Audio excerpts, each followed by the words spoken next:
खैर अरेस्ट तो किसी वो उनका बाप भी कोई नहीं कर सकता, उनका बाप भी कोई नहीं कर सकता।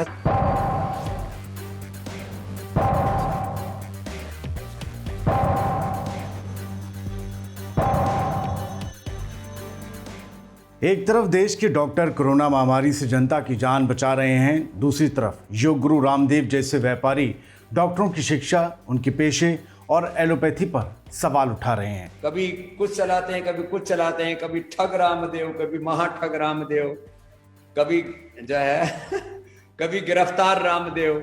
एक तरफ देश के प्रतिभाशाली डॉक्टर और एलोपैथी समाज अपनी जान जोखिम में डालकर देश की सेवा कर रहा है, वहीं रामदेव जैसे व्यापारी अपनी दवा बेचने और अपनी दुकान चलाने के लिए एलोपैथी और डॉक्टरों को फिजूल करार दे रहे हैं, यानी बता रहे हैं कि वो सब फिजूल हैं, उनका कोई अस्तित्व नहीं है या वो काम के नहीं है।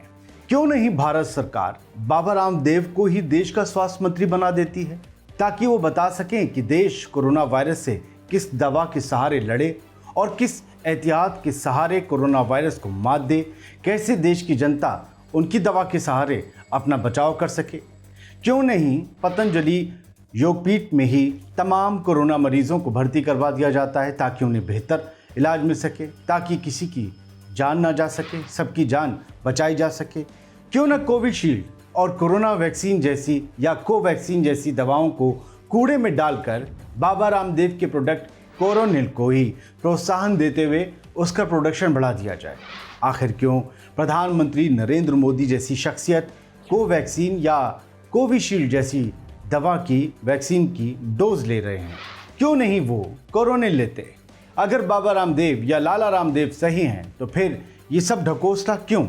और अगर ये वैक्सीन सही है तो फिर बाबा रामदेव जैसा शख्स जेल की सलाखों के पीछे क्यों नहीं है, जो भारत के साइंटिस्टों की तपस्या और डॉक्टरों के सेवा भाव को हर रोज बेइज्जत कर रहा है। अब उनके खैर अरेस्ट तो किसी वो जो है उनका बाप भी कोई नहीं कर सकता स्वामी रामदेव को लेकिन एक शोर मचा रहे हैं कि quick arrest Swami Ramdev, quick arrest Swami Ramdev. Baba Ramdev की तरफ से एलोपैथी को लेकर 25 सवाल जारी किए जाने के बाद इंडियन मेडिकल एसोसिएशन यानी कि IMA उत्तराखंड ने उन्हें लीगल नोटिस जारी किया है। एसोसिएशन ने कहा है कि बाबा रामदेव एलोपैथी का ए तक नहीं जानते। हम उनके सवालों के जवाब देने को तैयार हैं, लेकिन पहले वो अपनी योग्यता तो बताएं। अब कोई योग्य आदमी खड़ा होगा डॉक्टरों के सामने, तभी तो उससे बात की जा सकेगी। मुंह दर मुंह किसी जाहिल आदमी से तो नहीं की जा सकती। बंद लफ्जों में यही कहा है IMA ने। उन्होंने कहा यानी IMA ने कि अगर बाबा रामदेव 15 दिनों के अंदर माफ़ी नहीं मांगते अपने बयानों को लेकर तो उनके खिलाफ 1000 करोड़ रुपए का मानहानि का दावा किया जाएगा। IMA उत्तराखंड के सचिव डॉक्टर अजय खन्ना ने कहा कि वो बाबा रामदेव से आमने सामने बैठकर सवाल जवाब करने को तैयार हैं। बाबा रामदेव को एलोपैथी के बारे में रत्ती भर भी जानकारी नहीं है, ज्ञान नहीं है। इसके बावजूद वो पैथी यानी कि एलोपैथी और उससे जुड़े डॉक्टरों के खिलाफ अनर्गल बयानबाजी कर रहे हैं, जो कि नाकाबिले बर्दाश्त है।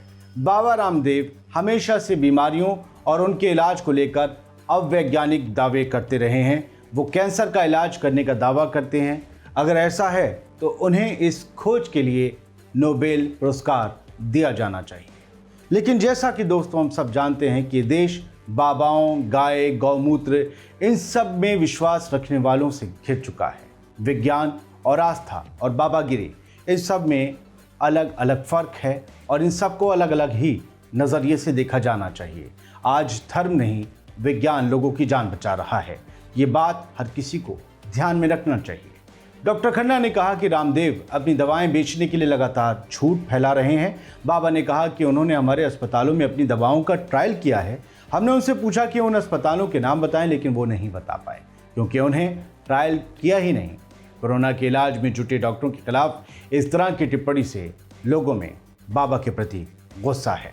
अब देखना है कि केंद्र की मोदी सरकार, जिनके लिए बाबा रामदेव काफ़ी प्रिय हैं, क्योंकि उनकी कोरोनिल दवा जब लॉन्च होती है तो केंद्र के 2 मंत्री वहाँ बैठे होते हैं और बाबा रामदेव वहाँ बेशर्मी से अट्टहास करता है और आज वो डॉक्टरों का मजाक उड़ा रहा है।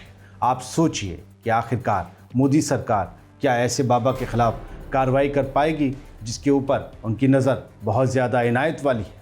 अब देश यही सवाल कर रहा है और दुनिया की टकटकी भी इसी पर लगी है कि क्या बाबा रामदेव पर कोई ठोस कार्रवाई होती है, वो अपने बेशर्मी भरे बयान के लिए माफ़ी मांगता है, या फिर ये सिलसिला यूं ही चलता रहेगा।